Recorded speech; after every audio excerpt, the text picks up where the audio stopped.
Hello and welcome back to Traversing the Cosmos. My name is Fola and I am glad to be back. I know it's only been a couple of days, but we've got some things to talk about, okay? We've got a full moon, we've got Mercury going direct. There's not too much going on this week, but those two events are pretty major. They're pretty major. So let's get down to it. Thank you so much for joining me. If you're new, welcome. If you are returning, welcome back to my humble abode.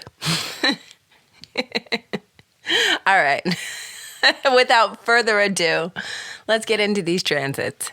So it's Scorpio full moon time. It feels like we just started the year, so this is pretty crazy, but I am excited that it's spring. It's happening on Tuesday, April 23rd, but it's being affected deeply by a transit that is starting on the 21st, which we kind of already talked about, or we definitely already talked about. It's that Sun square Pluto. So the Sun was squaring Pluto at 2 degrees of Aquarius and Taurus. And now it's moved slightly forward to 4 degrees, and that's where this full moon is happening, but it's still in a square to Pluto. And since it's a full moon, both the sun and the moon are going to be squaring Pluto and Aquarius. And so it's a huge energy of what is catalyzing this full moon, what is actually, catalyzing the heightened emotion and the growth that can be obtained by this full moon, the awareness that can be implemented. It's all being pushed through. Like I said, this full moon is taking place at 4 degrees. The sun is at 4 degrees of Taurus and the moon is at 4 degrees of Scorpio. Pluto is at 2 degrees squaring, and it's going to take place on April 23rd at 7:49 p.m. Eastern Standard Time. Now, we are going to get into a sign-by-sign breakdown of the houses that this full moon will be affecting for each rising sign. But before we do that, let's talk about this energy. And we're going to start by talking about what the energy of a full moon is. It is a swelling, a rising energy, all right? And the sun and the moon are directly opposing each other, creating this need to find balance or to move in one direction or the other. I'm getting a visual of standing on 2 trucks, 1 foot on one and 1 foot on the other, and them kind of separating, them like driving and separating and you straddling the trucks, it's that kind of vibe of like, can I keep this? Can I keep this up? Can I create balance? Or should I just go from one truck to the other? And that's the feeling that the sun and the moon are creating with this opposition. The sun in Taurus is steady and stable, tried and true. And the moon in Scorpio actually is very unpredictable. She fluctuates a lot. She is intuitive and thus gets swept away by the feelings of others. And she's also very regenerative. Okay, so that is the main difference between Scorpio and Taurus. Taurus keeps going, it has faith, it trusts, and it keeps moving forward. Scorpio dies and gets reborn. It's constantly going through an evolution. It doesn't really stay the same. It's not meant to. Your Scorpio energy, wherever it is in your chart, is where you are constantly going through evolution. Well, maybe it's not constant, but it is definitely present, okay? That spirit of rebirth, of regaining power, of letting things crumble only to build them back up again in a different, newer version. So we are dealing with the energy of stay the same or go a different way. And bringing Pluto in Aquarius into the situation, Pluto in Aquarius is like new, always the new, give me the new. And so it is kind of, not even kind of, it's squaring. The energy of a square is pretty intense. And we're going to talk about that today too. It is pushing. It's a uncomfortable energy, a square. It's friction. And squares, especially when we see them in our birth chart, they are things that are difficult. But because of that same difficulty, squares present themselves as a challenge that produce really beautiful fruit. They are challenges that are worth taking on, even though they are hard, okay? There is some friction coming in. Pluto is actually going to try to halt your plans. Whatever it is in that Taurus energy that you are used to doing, whether it's the way that you're used to doing it, whether it is the thing that you're used to doing, the comfort that you're used to having, the way that you're used to existing. When it's Taurus, we're talking about maybe luxury, overspending, or being very committed and loyal, always going to a job, that's not really doing much for you. There is a habit in your life, a thing that you are doing, and hell, maybe it's not even a thing. Maybe it is inaction. Maybe it is staying in your comfort zone, going through the motions and living the same life every single day. It can be anything from big to small that is being edged out by Pluto and is also being tugged on by the moon. Like I said, that opposition is telling you, like your feelings, your intuition either has been or will be telling you that something needs to change, that we want to go this way. And the moon, when it's in Scorpio, it is very intense energy. It is a deep feeling. It's a deep knowing. It's a desperate desire. And it's showing you the way. It's showing you the way to evolution, to growth, to rebirth. There is something that is being highlighted this full moon that is, to put it nicely, it is a stubborn habit that needs to be revamped. And everything's kind of pointing in the same direction. When I take a look at the gene keys that are being lit up by this full moon, the moon is going to be sitting at gene key number 28, which is all about embracing the entirety of your life. The shadow is purposelessness. The gift is totality, and the city is immortality. And it is about making friends with adversity, making friends with the things that are showing up in your life to test you, and knowing that you can always overcome. This gene key wants you to release your demons and to stop postponing your life.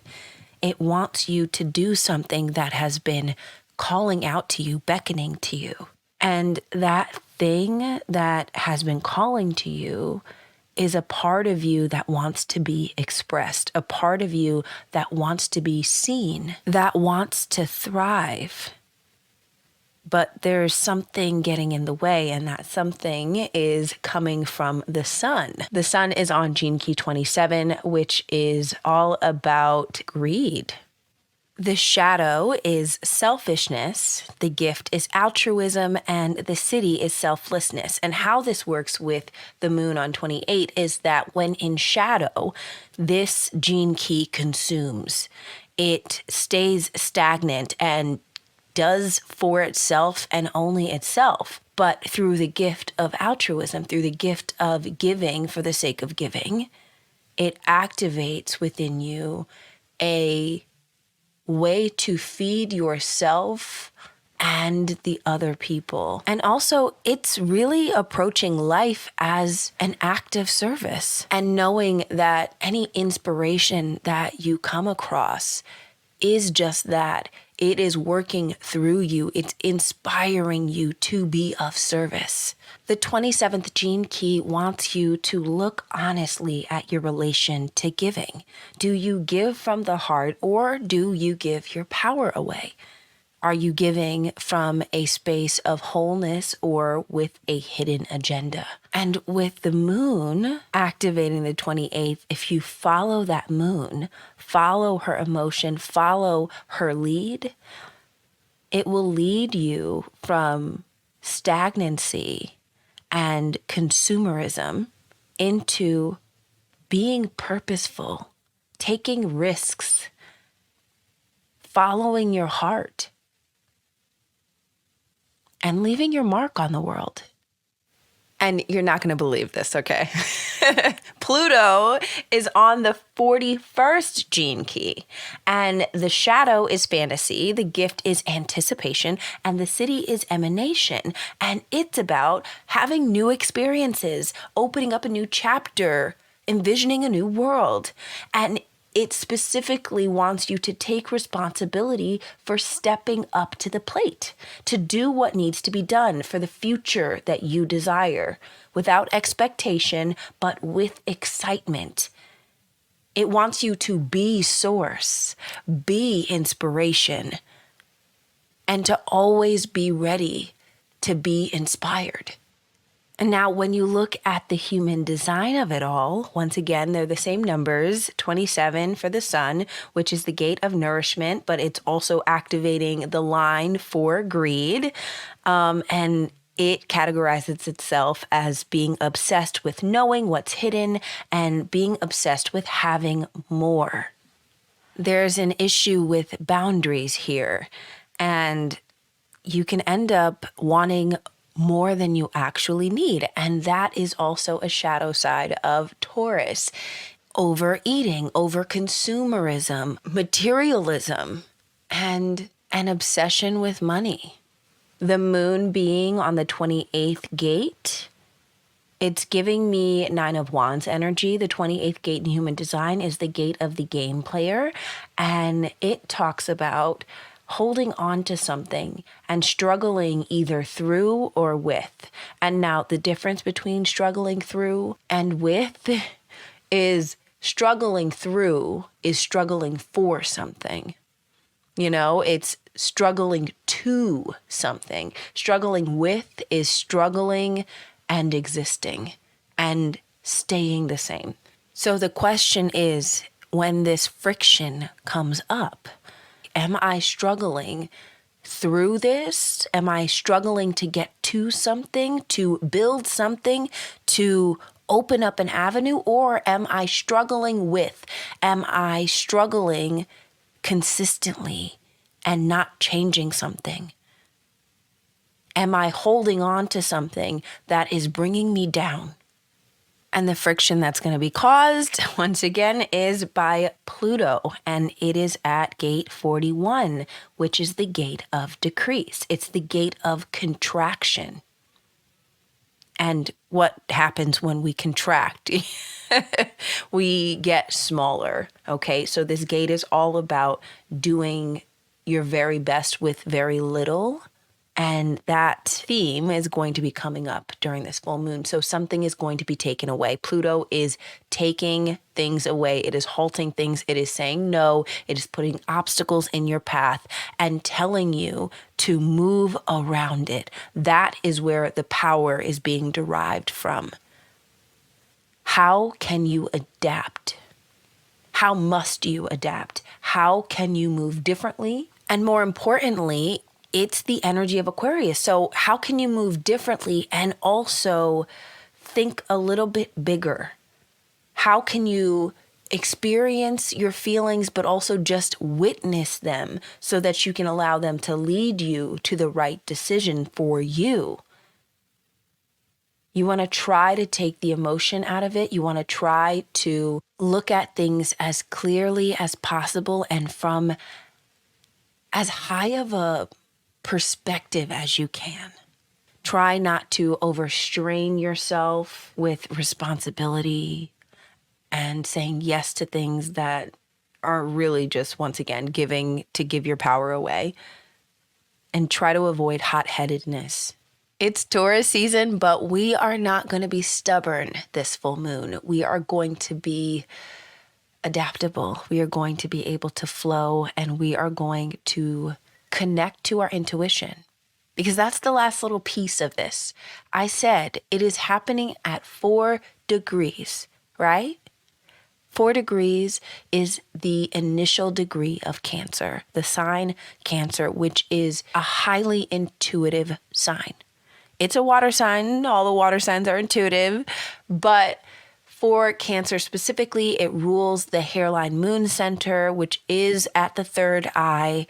And it's about following your initial emotion, your initial read, your initial intuitive hit, not explaining things away, not ignoring things and pushing them away, listening.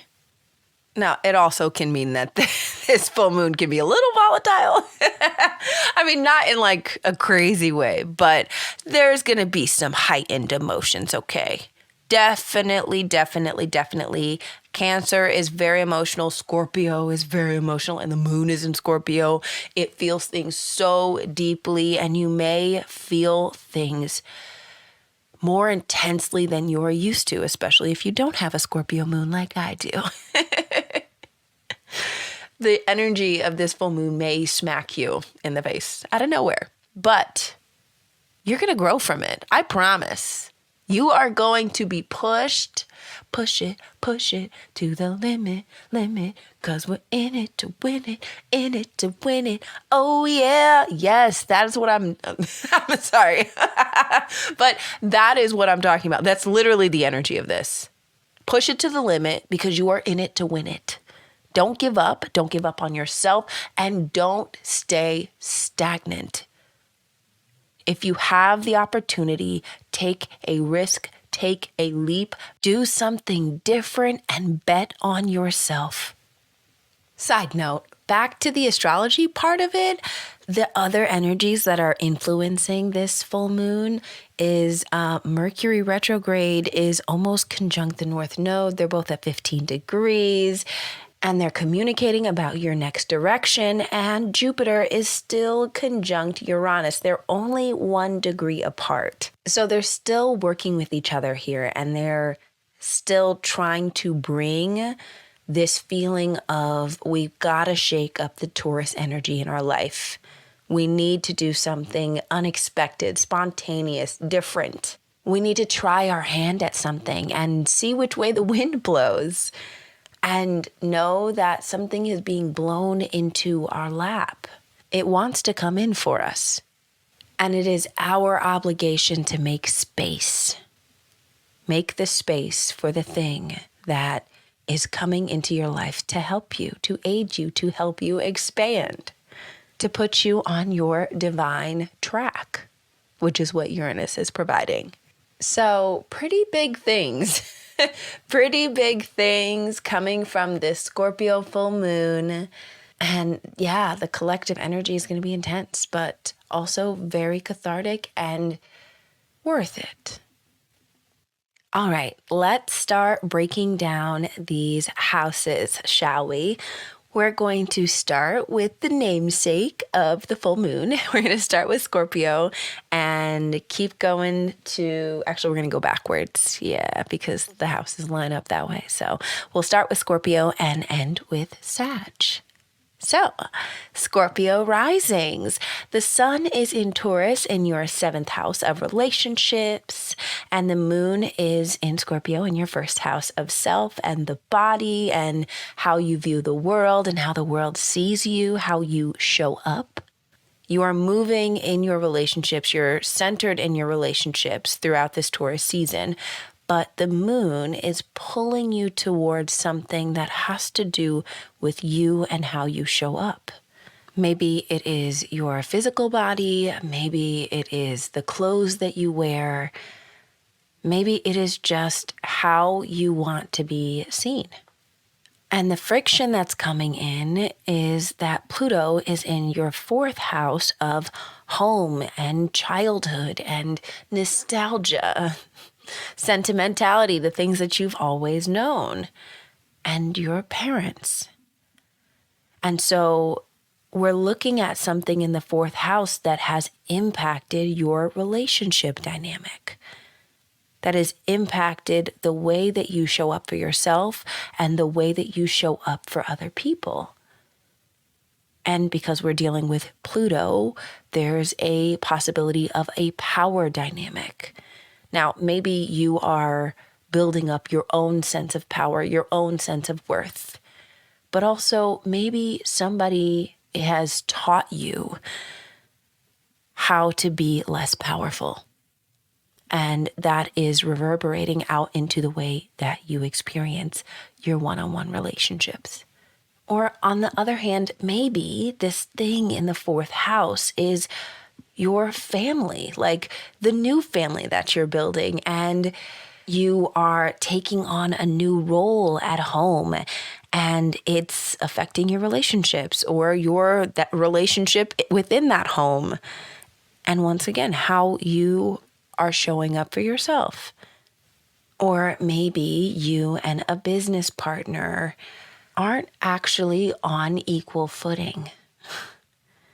Maybe you are dealing with insecurities that you have allowed to fester and build up a way of shelving yourself, so to speak. And that is showing up within a business relationship. There are plenty other scenarios that could be taking place in your life. And whichever way it shakes out, I want you to ask yourself these questions. What did you learn about your power when you were a child? How do you show up in relationship? Is it from a place of power? Does your power need to be restored in a relationship in your life? Are there deep secrets that you are holding either within the home or from a partner or friend or significant other? What changes need to be made in your relationships?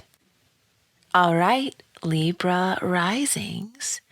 The sun is in your 8th house of power and transformation. It's in Pluto's house. It's in the house of karmic ties and debts and change and secrets. And also what we share with others. And the moon is in your 2nd house of self-worth, financials, assets, security, the home, and your talents. And Pluto is in your 5th house of play, creativity, romance, attention, pleasure, and children. And so what does this mean, Libra? It could mean that there is a push and pull happening between your finances, the things that you own, and the things that you borrow. Other people's money or, using a credit card. And your need to have fun and maybe go on dates and experience pleasure is activating your overspending. It could also show up as the sun is doing work to help you to release things that you don't need anymore. It's helping you to transform. And then the moon is saying, but wait. What are the things that we do value? What are the things that we want to keep that do bring us comfort and security? And how can we evolve while keeping these little things around? But then you can also be seeing this as how can your creativity produce more stability for yourself in your life? How can you approach your finances and your value with a lightheartedness that untangles your tangible worth from your actual worth? This could also present as a relationship that you are figuring out what is yours, what's mine, and what do we have together.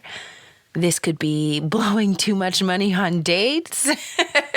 Like, it shows up as a couple of different ways. You could also be being way too frivolous with your activities and be being pushed to pare down and find ways to have fun in the Aquarius way, in a abstract, different way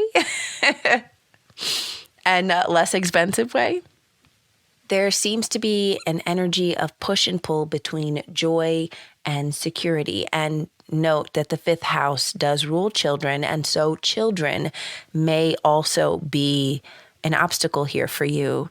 They may need something. They may be here to show you something. Something that will show you a healthier sense of power. You can learn a lot from kids, okay? So, Libra, what I want you to think about is, what do you need in order to feel better? Are you invested in joy or security or both? How can you strengthen your self-worth? And ask yourself, are you overly attached to material life? Does your ability to save impact your self-worth? How are you being called to empower yourself? Virgo Rising. The sun is in your 9th house of vacation, writing, speaking, spirituality, your global view, and your belief systems. In Taurus, this energy is very stable. It is indicative of consistent travel, consistent higher thinking, and a devotion to spirituality. The moon is in Scorpio in your 3rd house of communication, learning, your immediate environment, and your neighborhood. Pluto is in Aquarius in your 6th house of work, health, routines, habits, healing, and improvement. And so this energy is a little clearer to me. It feels like there is something at work that is impeding your right to free speech or your right to stand up for yourself. There's a power dynamic happening at work, or it's happening in your health. And so this can impede any trips, any faraway trips that you are interested in taking. And the moon might be settling for short distance trips. The sun can also be seeing this power dynamic as like maybe it's a teacher or your professor who is telling you this is the way to think or to write or to, have your dissertation. And then the moon in Scorpio is like, okay, but I need to keep sucking up information. I need to do more digging. I need to figure out exactly what is happening here. And I feel a desperate desire to communicate my feelings. I need to speak up about something. And that's where we can also bring in the whole work dynamic thing. There feels like there's a need to speak up. There's a need to relay information. And in the 6th house, there is a halting. There's a hierarchy. And now this could also mean some sort of power dynamic needs to be addressed, either in your schooling, your work environment, between you and a trainer. Hell, maybe it is your colleagues at work gossiping. Maybe you are about to give a huge presentation and you are preparing for it, you're studying for it. Whatever's happening for you, make sure that you speak your truth, even if people don't want you to. Make sure that what you believe is being heard and you aren't just going along with what the higher ups are saying. This could also apply to a religion, because it's the 9th house of spirituality, of integration. And speaking of integration, this could also appear as a lesson being fully integrated, or a lesson that you thought was already integrated, but you need to go back and relearn something. And maybe your job is requiring that of you. Let's bring the routines aspect into this. Maybe you are implementing a routine of learning more, of pushing the envelope in your intellect. There are plenty of ways that this can show up for you, Virgo, but I'm also being called to show you that your sign is ruled by Mercury, and The third house is also ruled by Mercury. And the sixth house is also ruled by Mercury. Now, the ninth house is ruled by Jupiter, but there's a lot of mercurial energy. Okay, once again, telling you, if you need to speak, the energy of say their names is popping out here, okay? Say their names. Speak your mind. Say the truth. Speak your truth. And don't let nervousness or hierarchies get in the way. Okay? Oh, and apply the lessons that you're learning to your everyday new routines. Good luck. Next up, Leo Rising. The sun is in Taurus in your 10th house of life path and career. The moon is in Scorpio in your 4th house of home and childhood. And Pluto is in your 7th house of relationships. This to me lets me know that there is something beckoning you from the home. You are in the season where you are thinking about your career, how you are making your mark, and what you want to be seen for. But there is this tug coming from home. There's this pull, this need to address something that is happening in the home, something that is being brought up from your childhood. And it may be painful. It may be telling you like, hey, we really need to do some work here. We really need to take a step back for a second from focusing on how other people are seeing me and what I'm doing in the spotlight and tend to our inner lives. And something is being provoked by a relationship in your life. And for me, what I'm seeing is, who are you putting first? Are you putting your family first? Are you putting your relationships first? Are you putting work first? What is important to you? What is most important to you? Because this also could indicate that your friendships are suffering. In fact, maybe there is a relationship either at work or at home that is bringing up the thing from childhood or from even a past life, from a habit that may have been built in childhood. It's being called into question. Hell, maybe this is you figuring out which relationships in your life are the most meaningful and contribute to the flourishing of your inner child, the flourishing of your sanctuary. And maybe leaving work completely and focusing more on your home life. Getting married or something. And quitting work forever. Who knows? This can show up in many different ways and is going to be unique to you. But the questions I want you to ask yourself are the same. Who are you putting first? How are you strengthening your relationships? Which ones need to be let go of? Which ones are your closest? And how can you be more intentional about your home life? About taking care of your inner child?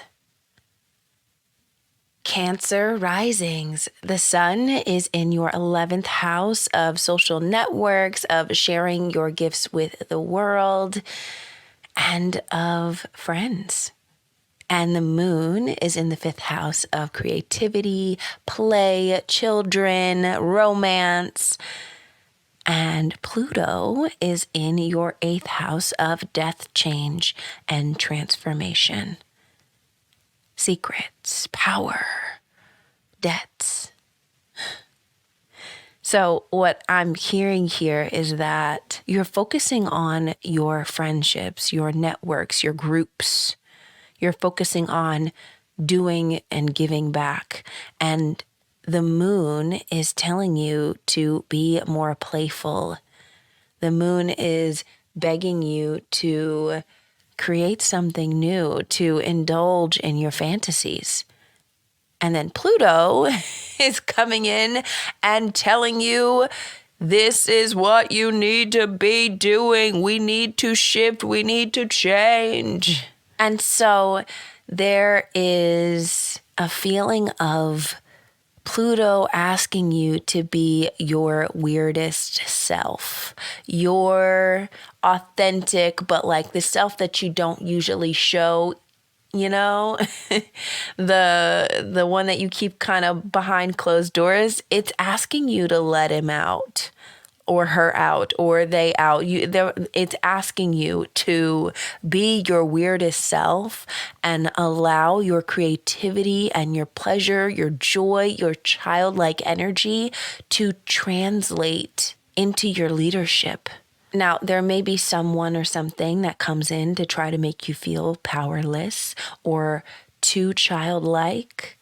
You may also be dealing with contract issues, okay? Because that is also 8th house. But this energy is a lot of fun, okay? And all it takes for you to thrive in this energy is to enjoy yourself, is to not care about what everyone else is thinking or saying, to allow yourself to indulge in your individuality and your playfulness, and to not make yourself smaller, and to not overdo it with trying to be the belle of the ball. Not everybody is going to like you, and that is okay and purposed. What you need to do is let your freak flag fly. Give me credit. I said it and I didn't mess it up. Said that 5 times fast. Let your freak flag fly. And know that the groups that will come to you are the people who are genuinely interested in what you have to offer. And your creativity will then soar when you're around people like this. You don't have to be the reliable, steady, stable, tried and true leader of the group. You can be the rebel leader. You can take a chance on an idea that you have and just see who follows you. The people who do, they are rebels too, and they are just your kind. So, if you're on the PTA or something and the other mom's trying to make you feel shitty, just do your own thing, okay? And if you are trying to fund a creative project and the money falls out, drops out, and you were relying on it, it is telling you to get creative, get smart. Don't take no for an answer. Using your creativity to solve your problems is actually a great attribute and can be an amazing characteristic of a good leader. Questions to ask yourself, Cancer. Am I used to taking care of everybody's wants, wishes, and needs? And how often do I take care of all of my own? When I get a bright idea, do I have to run it by the masses, or do I have the ability to go with my instincts? What is the quirkiest thing about myself, and how can I embrace that part of me just a little bit more? Gemini Rising. The sun is going to be in your 12th house of isolation, transcendence, spirituality, and overall your mental health. The moon is going to be in Scorpio in your 6th house of health, daily habits, routines, and work. And Pluto is in your ninth house of integration, spirituality, wisdom, knowledge, and travel. And what this is telling me is it's time to take care of the physical body. It is time to take care of your tangible life, the things that you deal with every day, your routines, your physical body. And it's telling me that maybe there's some programming from that ninth house that has impacted the way that you have related to your body, the way that you've related to how you show up every day. And there's a rebirth happening with your sun. It's in the 12th house. So it's about to start a whole new cycle after this season. And so there's a closing out. There is a reflecting that you are trying to do, but your moon is saying, hey, we need to move. We need to implement improvements. We need to think about how to be more healthy, how to be more productive. It wants you to take a look at the ways that your habit of escaping is taking and detracting from your everyday physical life. What do you use as an escape? Now, this can also show up as a professor or a spiritual leader, a mentor, pulling rank on you. It can show up as you bumping up against somebody else's personal beliefs. It can manifest as the death of a belief system, the death of holding on to somebody else's beliefs that they've given to you, they've passed down to you, and that you've internalized. But it can also simply show up as time to get back to work. Playtime's over. Pluto's in the ninth house, and the ninth house also rules travel. Okay, so maybe you have a trip planned, a relaxing vacation where you can get away and escape everyday life, but work keeps telling you, hey, there's something here. There's something here that needs to be tended to. There's something that you've been dying to get started here. Hell, maybe on this vacation that you've planned, maybe it's not healthy. And that's the thing that the moon is trying to bring your attention to, is like, how can we be healthier? How can we implement an exercise regimen even during the vacay?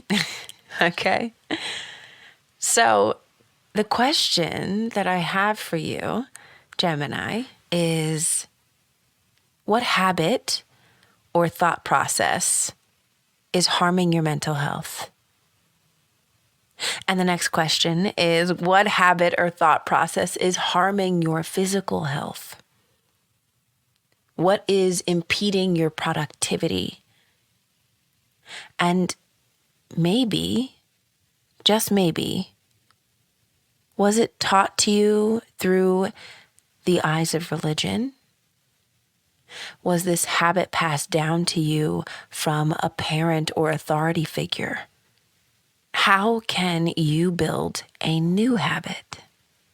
One that is more fulfilling and one that aligns with your beliefs. Taurus Risings. All right. I mean, this one's pretty easy. The sun is in your first house of self, of the body, of how you see the world, and the moon is in your seventh house of relationships, while Pluto is in your 10th house of career and life path. And so this is the energy of moving towards being more self-assured, but then also the moon is dragging you back and telling you, hey, but you can't forget about your relationships. We know you're doing your thing. You're trying to make your mark, but wait. You're going to need some people to take along with you. All right. And that Pluto in Aquarius is coming up in your 10th house, and it's probably creating a roadblock in your career path. And you're going to have to rely on a relationship or two to help you bust through. Hell, you might even be in the market for a new career path. And it's really asking you how this is affecting how you show up for yourself and others, how the career path that you are on is affecting how you show up for yourself and how you show up for others. And then ask yourself this: how does the way that you are used to moving, how is the way that you see the world and how you are used to existing, how does that affect your relationships? And how does that affect your career path, how you are seen by the world? Because there is power to be had in this 10th house of career. But there are friendships that need to be made, partnerships that need to be worked on, wheels that need to be greased. And maybe this is bringing you outside of your comfort zone. Maybe, Taurus, you're a little shy. We know. Maybe you're a little shy and you aren't used to doing the heavy networking. But that's okay because there's no 11th house energy. You just got to work on a few people. You got to work on your one-to-one relationships, and that will help you to bulldoze a new path. Now, this may show up as workplace relationship drama. This could show up as being misunderstood by somebody else in your career. This could show up as your job pushing you to make new connections. And it can also manifest as people being skeptical of who you are. And you may have to redefine who you are, even amidst the skepticism. Who you are in your field, that is. And try not to allow career woes to affect your relationships, okay? Taurus, I want you to think about how being successful in your career affects the way that you show up in the world and the way that you see yourself. I want you to think about how success or lack thereof affects you in your relationships. How do you treat other people when there's an issue in your 10th house of career? I want you to think about how other people have helped you in the past and how they can help you get to where you need to be in the future. And I want you to think about how often you are willing to put yourself out there. Final question. Have you been afraid to shift careers because of what other people will think?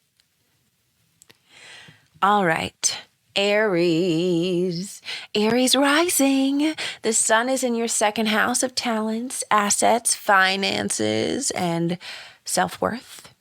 And the moon is in your 8th house of death, change, transformation, debt, secrets, the nitty-gritty, the seedy underbelly, the things we don't talk about. And Pluto is in your 11th house of social networks and groups. And so we are dealing with your reputation, Aries. We are dealing with your ability to lead. We are dealing with your connection to others and how you are regenerating your position in a group. All right, so this may bring up money matters because we're dealing with the 2nd and 8th house. It may call into question your spending habits. It may call into question your value and your ability to know what you bring to the table when you're in a group situation and setting. And it may ask you to let go of your attachments. It may entail standing up for what you believe in, having integrity for your values, remembering how powerful you are, carrying yourself with the true integrity of a leader. But it is also talking about moving money, okay? We're moving money in groups. It's this push and pull between what you own, what you are getting from other people, and how that reverberates into your larger groups. Your self-worth, your net worth is not an indicator, or at least a good indicator of where you are within a group, within a hierarchical system. There's an energy of financial risk here. And so that's also why I say we are talking about reputation, because the financial risk is either going to pay off or not pay off when it comes to your social groups and your networking. The financial risk is going to be pretty public, pretty visible, if that's what's showing up for you. And it may involve you having to ask your social networks for money and not being ashamed to do so. Do what you need to do, Aries. And if you don't have the resources to do it on your own, feel free to ask for help. Next up, Pisces Rising. All right, so the sun is transiting your third house of communication, neighborhood, siblings, and short distance traveling.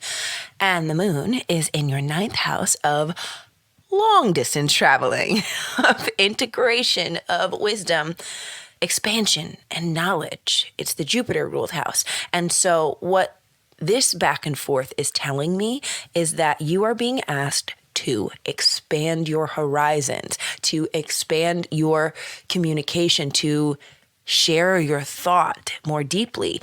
And what's squaring this energy is Pluto and Aquarius in your 12th house. And so your imagination is being brought into play. And maybe this is a day where you don't feel as connected as you should. Maybe this is a day where your spiritual practices fall apart a little bit, or you don't get to them. This could be a day where you really need some alone time, some downtime, some time to dream, but you're not getting it. Instead of being able to write a masterpiece, share your wisdom, it feels like you are regurgitating things, okay? Because we're thinking about third house, ninth house. Third house is what I've learned. It's basics, of communication. It is, my teacher told me this, so this is the answer. But ninth house is, I've gathered up all this information from all different sources. I have learned diligently about the subject that I'm speaking about, and I have garnered so much knowledge and understanding that now I am the teacher, I am the guru. And I'm not just going based off of what everybody else says. I am building my own thought, my original point of view. And you may be forced to isolate yourself in order to do so. You may be forced to set everything else down, tune out the voices, tap in to your higher self in order to disseminate your knowledge. This is a beautiful time to write stories, like physically write the stories that have been stemming from your imagination. Deep dive into any information, try to achieve mental clarity and to really see the big picture. Now, this Aquarius energy is also kind of showing up as black sheep energy, okay, because it's in your 12th house of isolation. And so that may also be impeding your ability to speak, your ability to communicate. So for some, that is the key to all of this. How can you address the issues that you are having in your 12th house? Are you escaping all the time? Are you giving yourself time to imagine and play? Are you giving yourself time to meditate? Because when you meditate, it's about being an observer. All right? A lot of the times we walk through our lives and we are just in our skin. and we're moving and we're moving and we're going, and we're not taking the time to be our dual self, the self that is experiencing life and the self that is watching us experience life, that is understanding the moments that we live through, our day to day. Like when you journal, you are experiencing your train of thought, but then you get to come back and see what your train of thought was, what was going on for you, how you were feeling, whether or not it was valid, like you get to assess. And there is a need to do that, to be able to do that with this 12th house energy, to assess what is going on, to refuse to isolate, to really give yourself the time and space to think. Stop absorbing everything, because that's also the sun in Taurus in the 3rd house. It's absorbing information. And it is almost keeping itself from graduating. That Taurus side sticks with the physical, sticks with what it can see, what is tangible. And the Scorpio side, especially in the 9th house, is very intuitive. It knows what it knows even before it knows that it knows that. If you know what I mean. And it is not afraid to speak about its feelings, about its discernment. So we are practicing discernment and using our tools to get there. Communicating the wisdom that you've learned, transcending something big. Good luck. I'm excited for you, Pisces. You know why? Because I'm also a Pisces rising. I like to call myself Dory. We're the Dory tribe. So let's get it. Dig deep, okay? Dig deep. Aquarius. I don't know why that came up for me, but it did. Aquarius Risings, your turn. Your sun, or the sun, is in your 4th house of home, of childhood, of parents, of the things that you have always known. And the moon is in your 10th house of career. Pluto is in your 1st house of self. And so this is an intense energy, okay? You are teeter-tottering back and forth between your home life and what you want to be seen for. And that is really amplified by Pluto being in your 1st house of you and how you see the world and how the world sees you. You are showing up differently, Aquarius. You are being asked to show up differently. And maybe you are used to being in the home. Having Taurus in your 4th house is kind of like having Cancer in your 4th house. It's a double down of that home body energy. So not only do the things in your 4th house, the things that you've always known, your family, not only do they mean a lot emotionally to you, but they mean a lot physically and tangibly and financially to you. And so you can get kind of stuck taking care of the home, making sure everything's good, and neglecting your outer world a little bit. And the moon is saying, hey, look at this. Hey, don't you want to do this? You're really good at this. You could do this. And I know that it intrigues you. I know that it is a gift that you have. And guess what? You may be used to being so loyal to your home situation, and, rightfully so. But are you going to miss the train? This is about you. It's not just about who you love. This is a time to really invest in a healthy work-life balance. It's a time to find who you are outside of the home. I mean, outside of work as well, okay? Pluto in your 1st house is like, we are redoing all of it. Tear it all down and build it back up. It's doing all the things, okay? But you could also be redefining your relationship with your parents or your caretakers. You could be tending to what's important to you, and not caring about the consequences, knowing that you have to show up for yourself. Now is the time to make your life reflect more of your individuality. Make your image reflect more of who you truly and fully are and how you want to be. 10th house is what you want to be known for. And there's an opportunity here. There may also be a brick wall that you have to climb over, but there's also an opportunity here. Because if you just continue to move the way that you've been moving, if you just continue to throw all of your attention and your time into the home and then worry about your image while you do so, you're not going to make too much progress. But I have faith in you, Aquarius. You're going to find a healthy balance.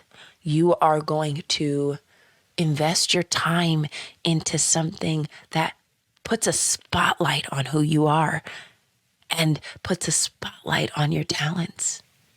You're going to step out and you're going to derive more power from doing so.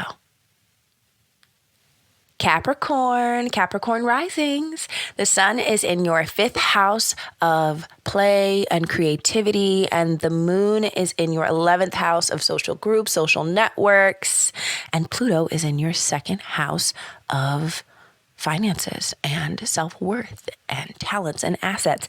And so it feels like you have been doing a lot of playing. You have been exhibiting your own childlike wonder, and you may be being asked to bring it to a larger group, to share your talents, to share your creativity. And when Pluto comes in Aquarius in that 2nd house, it is really battling your own self-worth.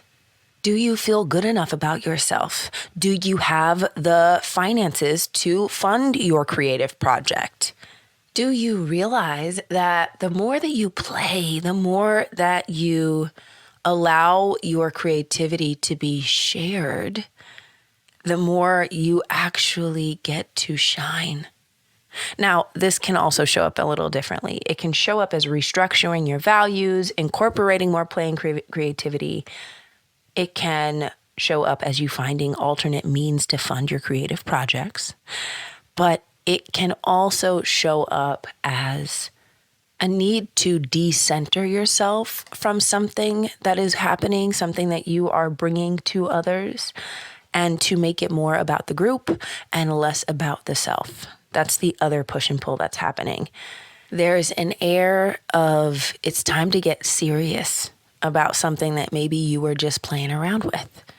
It is time to share your ideas with other people. It is time for you to give back to the group. And please, if you receive any negative critiques, and not constructive, I mean solely negative, about a project you're working on or something that you're excited on, your self-image, something that really you take pride in, please do not let it derail you. And if you do, then you must ask yourself, why is that? Why is somebody else's opinion allowing me to shrink? Is it because I feel like I'm not good enough already? How can I bring myself a deeper sense of belonging? How do I show myself my actual self-worth and treat myself as if I am worthy? And that may appear as being able to speak up about an idea that you have been cultivating. It's going to require you to take a risk. And the question is how much are you betting on yourself? Last but certainly not least, my Sagittarius risings. The sun is in your 6th house of work, daily habits, health habits, And the moon is in your 12th house of isolation and mental health and spiritual well-being. And Pluto is in your 3rd house of communication. And what this is telling me is that you need to advocate for yourself. You need to take a step back. There's going to be a situation that presents itself at work or in your routines, in the things that you are loyal to, that needs to be dissected. The moon is saying, hey, look over here. We know that you are used to being a physical being, that you are married to your work, married to your health, your routines, whatever it is for you. But the moon is saying, you need to spend some time here. You need to do a deep dive here. There is something that wants to come forth from your subconscious.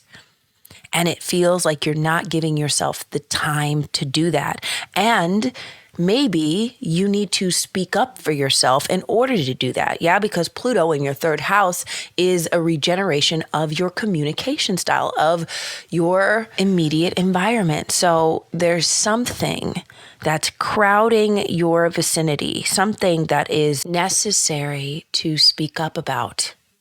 And this can manifest differently, okay? So maybe you are working on how to properly communicate and advocate for yourself at work. Maybe you are learning to use new skills in your everyday practice. Maybe you are learning how to better communicate your needs. There is a need to take a step back from the physical and tending to everyday life and embrace stillness. Because there's an idea here for you. There is something that needs to be expressed that maybe other people can't see. Maybe staying in the thralls of your routines and constantly moving is stopping you from being able to see clearly. Maybe you are being asked to communicate in your own unique way, to share your higher ideals, to share the thing that you can see that nobody else does. That's that Aquarius energy in your 3rd house. You absorb information and can see it from a higher perspective. And you need the space to be able to mull over that higher perspective. So, slow down. Slow down, Sag. You don't have to be everyone's hero at work. You don't have to be so stringent about your diet, about your workout, about anything that you are used to doing. Allow yourself to relax into your routines. Okay. All right, we made it through every sign. Yay for us. Love that for us. All right, so really quickly, okay, we're going to talk about the next transit that's happening, and that's all we have for the week, okay? On April 25th, Mercury is going to station direct. It's like the clouds opening up, yay. I mean, it'll still be in shadow until the 13th of May, but no more major snafus, okay? The shadow process is more about integration, and implementation, okay? But yeah, so 2 days after this full moon, Mercury is then going to station direct, and it's already in this spot. The spot that it's in is like at 15 degrees, 58 minutes of Aries, and it's been in this spot for the last 2 days. Okay, so the energy that the full moon is bringing to us, it is charged with Mercury being with the North Node at 15 degrees. Now, the North Node is a little further away at like 15 degrees and maybe 34 minutes, but they're conjunct, okay? They're at the same degree point. And Mercury and the North Node want us to manifest. They want us to head towards a future goal and bring something to life together, but in a different way than we may have set out to do so the first time. They want us to show that we have learned the lessons, to show that we can approach our situations differently, that we can think differently about them, we can speak differently about them. You know, the third house has a lot to do with manifestation in my understanding, because it is the house of communication, the house of the voice, the house of the mind. And our mind is a co-creator. What we say does matter. What we think has the ability to create. It's the law of mentalism. It's the law of as within, so without. Whatever you give your energy and attention to is what will transpire in your life. And when we think about what we think and how we speak, how we digest things, that has it plays a big role in what we see transpire in our lives.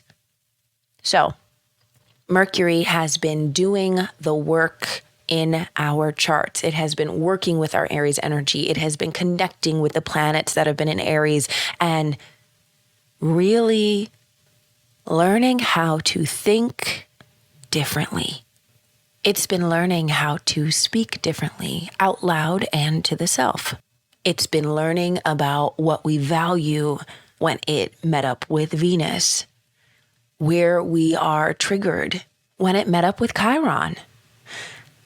And now it's learning more about where you want to go. It's connecting one more time with that point of destiny in the North Node and saying, hey, this is what we want. You've picked up all these tools. Now we're going to go get it.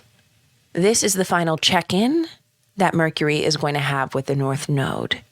And it is getting a supercharged, very specific instruction on how to move forward, how you want to represent yourself, what you focus on, how you let things marinate, and how you can be more authentic in your communication. So yeah, we're picking up a lot of lessons. This Mercury retrograde has been very interesting. Let me know how you have experienced it down in the comments. Like I said, the snafus may continue until May 13th, okay, till we're out of the shadow period. But I have a feeling that when Mercury turns direct, we're going to feel like a bird with a fresh pair of wings. I'm seeing that movie, Amy Fly, or is it, it's like Fly Away Home? Yeah. And the girl's name is Amy. It's with Anna Paquin when she was like a kid, and Jeff Daniels. I don't know why that's coming up for me, but yeah. You know what? Let's dive deeper into this. What happened in that movie is that Anna Paquin came across a flock of geese that had their wings clipped by some evil, evil men. And she had to teach them how to fly again. Literally, they built their own plane. They built their own little mini Amelia Earhart plane and literally taught the geese how to flock, how to change pattern, how to stick together so that they could make it to their migration. And that's kind of what we've been going through. It feels like our wings have been clipped a little bit. But on the 25th, we are going to start to fly again. And it's going to be glorious and beautiful. All right, y'all. I appreciate you so much. Thank you for joining me. It feels like we are creating our own little group. Like I said, feel free to message me, to comment down below. I would love to engage with you. If you have any questions about your chart, I am happy to answer them. If you would like to hear more, if you're interested in tarot, follow me on YouTube at Cosmic Belonging or on Instagram at Cosmic Belonging or on TikTok. Same tag. Until next time. Bye. Bye now. Oh, and don't forget, you belong.